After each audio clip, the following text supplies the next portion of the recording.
మనసుంటే మార్గం ఉంటుంది. సాంకేతికతను అందిపుచ్చుకుంటే ఏదైనా సాధ్యమవుతుంది. కాశ్మీరానికే పరిమితమైన ఎర్ర బంగారం సాగు తెలంగాణలో కూడా సాధ్యమైంది. నాబార్డు సహకారంతో వనపర్తి జిల్లాలోని మోజర్లా హార్టికల్చర్ కాలేజ్లో కుంకుమ పువ్వు వికసించింది. తెలంగాణ గడ్డపై కుంకుమ పువ్వు వికసించింది. సరికొత్త సాంకేతికతతో కుంకుమ పువ్వును సాగు చేస్తున్నారు. మోజర్లా హార్టికల్చర్ కాలేజ్లో ప్రయోగం సక్సెస్ అయింది. నాబార్డు సహకారంతో మోడల్ ల్యాబ్ కూడా ఏర్పాటు చేశారు. 17 డిగ్రీల ఉష్ణోగ్రతలో కుంకుమ పువ్వు పంట పండుతోంది. కృత్రిమ వాతావరణంలో వికసించిన కుంకుమ పువ్వులు ఆకర్షిస్తున్నాయి. చీడపీడల బెడదలేని సేంద్రియ పద్ధతిలో ఈ పంట సాగు చేస్తున్నారు. ఏరోపోనిక్, హైడ్రోపోనిక్ పద్ధతులు అందుబాటులో ఉన్నాయి.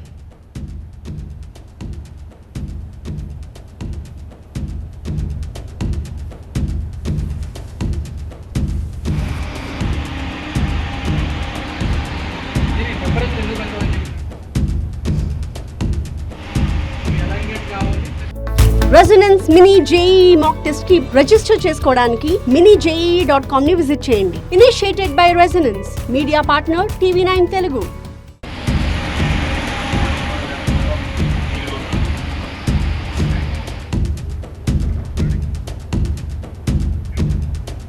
కాశ్మీర్ మంచు వాతావరణంలోనే సాగే కుంకుమ పువ్వును తెలంగాణలో కూడా సృష్టించారు పరిశోధక విద్యార్థులు. ఏరోపోనిక్ పద్ధతిలో హార్టికల్చర్ యూనివర్సిటీ ప్రయోగం సక్సెస్ అయింది. కృత్రిమంగా కాశ్మీర్ తరహా వాతావరణాన్ని సృష్టించి అసాధ్యాన్ని సుసాధ్యం చేశారు. హార్టికల్చర్ వీసీ డాక్టర్ రాజిరెడ్డి, ప్రధాన పరిశోధకుడు డాక్టర్ సైదయ్య నేతృత్వంలో ఏర్పాటు చేసిన ఏరోపోనిక్ మోడల్ ల్యాబ్ లో ప్రయోగం ఫలించి కుంకుమ పూలు వికసించాయి.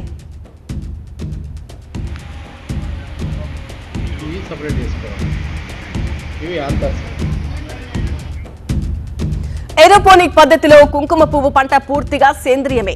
చీడపీడల బిడద అసలే ఉండదు. ప్రధానంగా కూలీల అవసరం తక్కువ.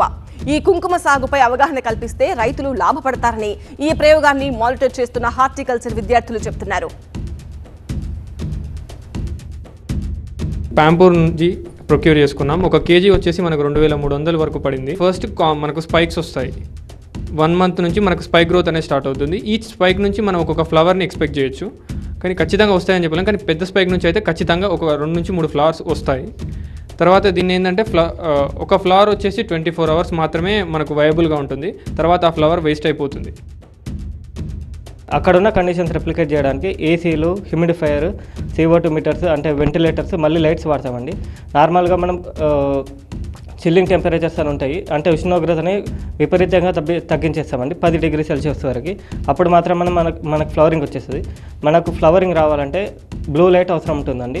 స్పెక్ట్రల్ లైట్స్ వాడుతున్నాం మనం నార్మల్గా. ఇక్కడ 60 నుంచి 75 రోజుల తర్వాత పువ్వులు అనేది రావడం జరుగుతుంది. ఇందులో నుంచి పువ్వులు అనేది మాన్యువల్గా అంటే మన చేత్తోనే హార్వెస్ట్ చేసుకొని తర్వాత దాంట్లో నుంచి యాంథర్స్, స్టిగ్మా అండ్ టెపల్స్ ఈ మూడింటిని విభాగంగా 3 సపరేట్గా షేడ్ డ్రైయింగ్ చేసుకోవాలి.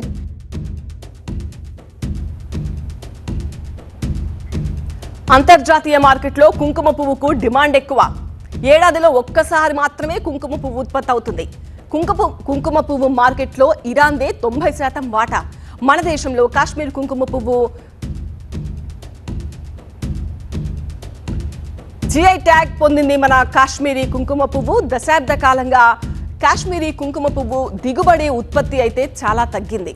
దేశంలో 100 టన్నుల డిమాండ్ ఉంది. ఉత్పత్తి మాత్రం కేవలం 4.46 టన్నులు మాత్రమే ఉత్పత్తి అవుతుంది. హోల్సేల్ మార్కెట్లో కిలో 3.5 లక్షల నుంచి 3,60,000 వరకు పలుకుతోంది. కుంకుమ పువ్వు రీటైల్ ధర కిలో 4 లక్షలు అయితే కేజీ కుంకుమ పువ్వు కోసం కనీసం 1.5 లక్షల పువ్వులు అవసరమవుతాయి. ప్రస్తుతం నేను సాఫ్రాన్ ల్యాబ్లో ఉన్నాను. ఇక్కడ ప్రయోగాత్మకంగా నియంత్రిత వాతావరణంలో ఈ సాఫ్రాన్ పంటను సాగు చేస్తూ ఉన్నారు. మీరు చూస్తున్నారు విజువల్స్లో, వీటిని కాప్స్ అంటారు. వీటి ద్వారా ఈ స్పైక్స్ ఉన్నాయి కదా, ఇది ఒక్కో స్పైక్ నుంచి దాదాపుగా 3 ఫ్లవర్స్ వస్తాయి. క్రాప్ అనేది జరుగుతుంది. కుంకుమ పువ్వు వస్తుంది.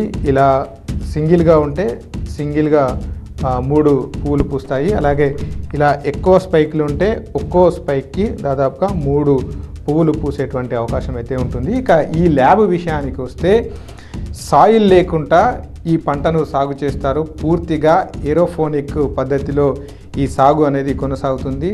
దాదాపుగా 90 రోజుల పాటు ఈ పంట అనేది చేతికి వస్తుంది. దీనికి సంబంధించి ఒక్కసారి మనం విజువల్స్లో చూసుకోవచ్చు. ప్రస్తుతం ఈ ల్యాబ్ అంతా కూడా నియంత్రిత వాతావరణ పరిస్థితులు ఇక్కడ ఉన్నాయి.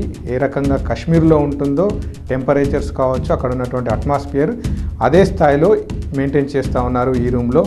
ఇక్కడ కార్బన్ డైఆక్సైడ్ కావచ్చు, ఉష్ణోగ్రతలు కావచ్చు, అలాగే ఇక్కడ ఉన్నటువంటి మిగిలినటువంటి అంత వాతావరణం అంతా కూడా నియంత్రితంగా ఉంటుంది. కాశ్మీర్లో వాతావరణం ఏ రకంగా ఉంటుందో అదే స్థాయిలో ఇక్కడ అంతే చల్లగా అదే రకమైనటువంటి లైటింగ్ అనేది ఇక్కడ కనిపిస్తూ ఉంటుంది. కాశ్మీర్కే పరిమితమైనటువంటి పంటను ఇక్కడ కూడా పండించవచ్చు అనేటువంటి అంశాన్ని ఈ హార్టికల్చర్ కాలేజ్ విద్యార్థులు నిజం చేసినటువంటి పరిస్థితులు ఉన్నాయి.